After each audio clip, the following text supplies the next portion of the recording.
श्राद्ध पिंडदान तर्पण करने से श्राद्ध इत्यादि का बहुत महत्व है। त्रिपिंडी श्राद्ध करवाइए। ब्राह्मणों को यहाँ ही जिमा सकते हैं, आश्रम पितरों का श्राद्ध करता है। श्राद्ध कर्म ये श्राद्ध प्रायश्चित करा देता है। भोज करने वाला, हाँ, भोज करने वाला वो कुत्ता जोनी को प्राप्त करता है जी, भोजन करवाने वाला। सर साहिब जी राम राम सभी को, जितने भी दर्शक हमारे हैं। आइए इस वीडियो में दिखाएंगे कि मृत्यु भोज, आज भी इस वीडियो में आप लोग को दिखाने के लिए जा रहे हैं कि मृत्यु भोज के बारे में। सर साहिब जी राम राम सभी को, जितने भी दर्शक हमारे हैं। आइए इस वीडियो में दिखाएंगे कि मृत्यु भोज, आज भी इस वीडियो में आप लोग को दिखाने के लिए जा रहे हैं कि मृत्यु भोज के बारे में, कि हमारे समाज में एक गलत परंपरा फैल चुका है जो मृत्यु भोज। आइए हमारे शास्त्र में देखते हैं कि मृत्यु ग्रंथ दिखाते हैं। देखिए महाभारत जो हिंदू धर्म का सर्वश्रेष्ठ सदग्रंथ है, महाभारत में क्या लिखा है।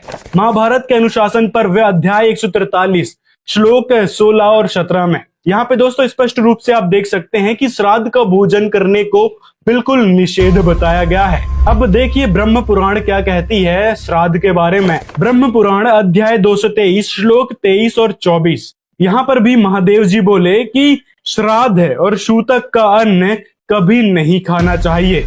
यहाँ पर और भी बहुत सारी बातें लिखी हुई है जिसकी बात हम किसी और वीडियो में कर सकते हैं, लेकिन ब्रह्म पुराण के इस श्लोक से सिद्ध ये होता है कि श्राद्ध का भोजन करना यानी अन्न खाने को निषेध बताया गया है। आगे और देखिए पद्म पुराण में क्या कहा गया है।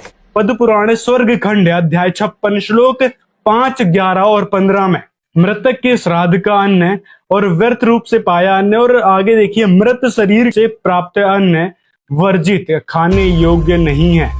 स्कंद पुराण में भी देखिए, स्कंद पुराण प्रभास खंड प्रभास क्षेत्र महामत्स्य अध्याय 207 श्लोक 14 में महादेव जी बोले कि संचयन श्राद्ध में भोजन करने से संपूर्ण जीवन का अर्जित पुण्य नष्ट हो जाता है।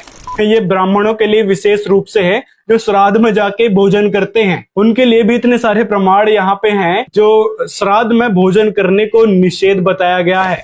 गरुड़ पुराण सरोद्वार अध्याय 5 श्लोक 32 में ये तक कहा गया है कि एकादशी में भोजन करने वाला कुत्ता होता है। तो इतने सारे प्रमाण आपको दिखा दिए श्राद्ध को नहीं करने के बारे में, यानी वह एक मनमाना आचरण है। श्राद्ध करना, पिंडदान करना, तर्पण करना, ये सारी क्रियाएं जो है मनमाना आचरण में आती है, जिससे ना ही पितरों को लाभ होता है ना ही स्वयं को कोई लाभ मिलेगा, बल्कि हम शास्त्रों के अनुसार भक्ति ना करने से, भगवान के विधान को ना मानने से दोषी अलग होंगे, पाप के भागी बनेंगे।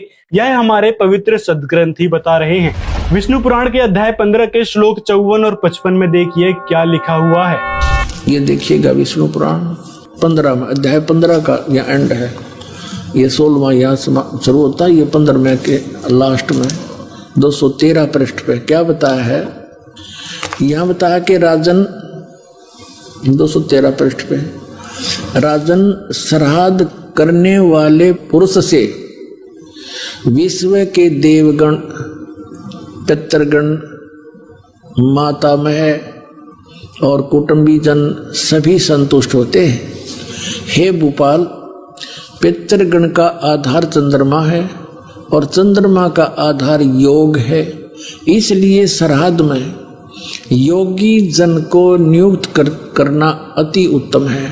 हे राजन, यदि श्राद्ध भोजी 1000 ब्राह्मणों के सम्मुख एक योगी भी हो तो वह यजमान के सहित उन सब का उद्धार कर देता है। एक साध्य सब सदे, सब साध्य सब जावे। अब ये परमात्मा का विधान है कि एक योगी, योगी माने जैसे श्रीमद् भगवद गीता अध्याय नंबर 2 के श्लोक 53 में कहा कि अर्जुन, जब तेरी बुद्धि भिन्न भिन्न प्रकार के भ्रमित करने वाले वचनों से हटकर एक तत्व ज्ञान पर, उस परमात्मा के ऊपर सचित हो जाएगी, तब तो तू योग को प्राप्त होगा, तब तू योगी बनेगा। तो पुण्यात्माओं, आप वो योगी हो, आप वो योगी हो। सभी भक्त सत्साधक करने वाले योगी कहलाते हैं, साधक धार्मिक अनुष्ठान सत साधना करने वाले। और आप क्या बताया है कि 1000 ब्राह्मण जी मेरे हों, उनके सामने एक योगी को भोजन करा दे, यानी इस तत्वदर्शी संत से प्राप्त भक्त को, तो जो उसके पितरों का भी उद्धार, हरुण ब्राह्मणा का भी उद्धार। तो दोस्तों ये थी श्राद्ध की सच्चाई, पिंड दान करने की सच्चाई। अब आगे आपको गीता जी दिखाते हैं। गीता जी अध्याय 9 का श्लोक 25 में देखिए क्या कहा गया है। इसमें कहा है कि भूत पूजने वाले भूत बनेंगे, पितृ को पूजने वाले पितरों को प्राप्त होंगे। इससे सिद्ध होता है कि भूत पूजा, पितृ पूजा ये सभी क्रिया मनमाना आचरण में आती है। और मनमाने आचरण के विषय में गीता अध्याय 16 श्लोक 23 और 24 में स्पष्ट रूप से कहा है कि इससे ना तो सुख होगा, ना ही कार्य सिद्धि होगी और ना ही गति मिलेगी, यानी पूर्वजों की कोई गति नहीं होने वाली है इन सारी क्रियाओं से। यदि दोस्तों आप इतने सारे प्रमाणों को देखकर अब भी आप इन लालची गुरुओं की वास्तविकता नहीं समझते हैं तो समझ लो कि आप धार्मिक नहीं रहे, ना ही आप परमात्मा को प्राप्त करना चाहते हैं। बस इसी प्रकार के ढोंग में लगे रहना चाहते हैं जैसे ये कुछ लोग करने लग रहे हैं। कौवे एक पकड़ लिया और बस लगे हैं ड्रामा करने की हाँ भाई श्राद्ध तो हमारा कंप्लीट होना चाहिए, चाहे कोई भी कौवा भोजन करे। यह एक फर्जीवाड़ा इन नकली गुरुओं के द्वारा चलाया जा रहा है जो कि शास्त्रों ने व्यर्थ की क्रियाएं बताई है। और मार्कंडे पुराण से तो आपने देख ही लिया कि रुचि ऋषि स्वयं कह रहे हैं कि पितृमहो वेदों में इस श्राद्ध आदि कर्म को अविद्या यानी मूर्खों का कार्य कहा गया है। तो इससे स्पष्ट होता है कि श्राद्ध निकालना वेद विरुद्ध साधना है। जहां तक संभव हो 3 प्रकार के भोजन से बचना चाहिए। जहां तक संभव हो 3 प्रकार के भोजन से बचना चाहिए। पहला श्राद्ध का भोजन, दूसरा उद्घाटन का भोजन और तीसरा मृत्यु भोज का भोजन। इन 3 भोजन से जहाँ तक हो बचना ही चाहिए। अगर जाना आवश्यक हो जाए तो जाओ, वहाँ पर बैठो, सेवा कर सको तो सेवा करो, पर जहाँ तक संभव हो कहीं उद्घाटन हो तो वहाँ पर भोजन न लें। श्राद्ध हो तो जहाँ तक कोशिश बन पाए श्राद्ध का भोजन न लें। मृत्यु भोज में जाना पड़े तो पुरस्कारी की सेवा कर दो, जल सेवा कर दो या थोड़ी देर बैठ लो, लेकिन जहाँ तक संभव हो भोजन नहीं करना चाहिए। इन तीनों का भोजन जहाँ तक हो इनसे बचें।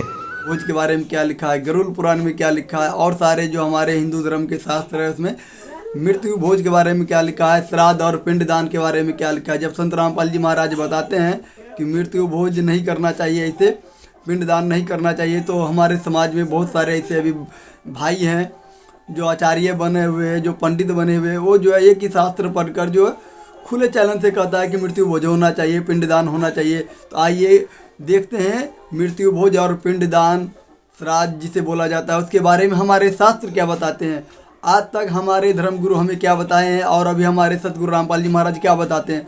आज तक जितने भी हम लोग सुने सिर्फ बताते हैं कि फलाने शास्त्र में लिखा है। अभी संत रामपाल जी महाराज के दया से संत रामपाल जी महाराज रूबरू करके दिखाया है, सभी शास्त्र खोल कर दिखाया कि देखिए हमारे शास्त्र में क्या लिखा है और हमारे आज तक के धर्मगुरु बताया क्या। क्योंकि हमारे धर्मगुरु के पास उतना ही पूर्ण ज्ञान नहीं था जिसके कारण से जो हम लोग को पूर्ण ज्ञान नहीं करा सके और नहीं हमारे शास्त्र का ज्ञान दे सके। और उन लोग ने गरुड़ पुराण का नाम लेते हैं और गरुड़ पुराण में ही देखिए मृतक के भोज के बारे में क्या लिखा है कि मृतक के भोज खाने वाला कुत्ता बनता है, करवाने वाला गधा बनता है। इस तरीक़ा से भी लिखा है, आप अपने आंखों से देखिए। और हमारे भाई जो है आपको पूरा प्रूफ दिखाएंगे, सभी शास्त्र दिखाएंगे, सभी शास्त्र में बताएंगे। और इस वीडियो में सभी धर्मगुरु का भी वीडियो आप लोग को हल्का हल्का क्लिप दिखाएंगे कि हमारे धर्मगुरु को पास में ज्ञान कितना है। और यही ज्ञान के कमी होने के कारण सतगुरु रामपाल जी महाराज के ये लोग विरोध करते हैं। तो सभी से हाथ जोड़ के प्रार्थना करना चाहते हैं कि संत रामपाल जी महाराज सच्चे संत, इनका विरोध ना करें, सभी मिलकर जो है शास्त्र को अध्ययन करें और मोक्ष मार्ग के बारे में सतगुरु रामपाल जी महाराज के शरण में आए और संत रामपाल जी महाराज का सत्संग सुने, इनके ज्ञान सुने।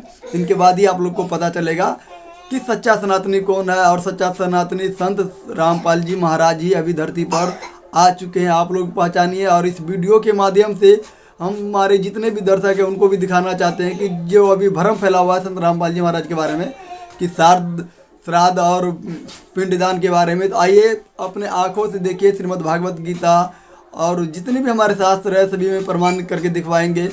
इस वीडियो में बने रहिए शुरू से अंत तक, देखिए सस्ता है। भोज करने वाला, हाँ भोज करने वाला वो कुत्ता जोनी को प्राप्त करता है जी, भोजन करवाने वाला करने हाँ कुत्ता जोनी को प्राप्त करता है। देव द्रव्य भोक्ता देवलोक ब्राह्मण मुर्गे की योनि प्राप्त करता है, अर्थात उससे जो दान दक्षिणा लेता है उस जजमान से वह मुर्गे की योनि प्राप्त करता है।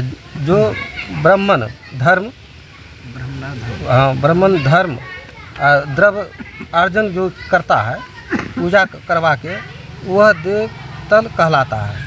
वह देव कार्य तथा पृथ्वी कार्य के लिए निंदनीय है। इसका मतलब जो भोज खाता है वो कुत्ता बनता है, या जो ब्राह्मण मुर्गा बनता है, और ये निंदनीय है।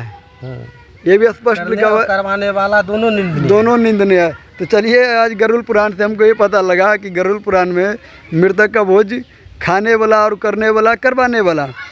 खाने वाला तो कुत्ता बनता है और करवाने वाला और जो ब्राह्मण है वो मुर्गा बनता है। ये स्पष्ट देख लिए। और गरुड़ पुराण किसका लिखा हुआ है इतना बताइएगा। गीता प्रेस गोरखपुर द्वारा प्रकाशित है। मृत्यु भोज भी करवाते हैं और दान दक्षिणा भी लेते हैं। इसका कारण क्या रहा जब ग्रंथ में लिखा हुआ है? ब्राह्मण मुख्य रूप से वह जानता है ये हमारा रोजी रोटी है, तो वह अपना दुकानदारी तो बंद नहीं करेगा जी।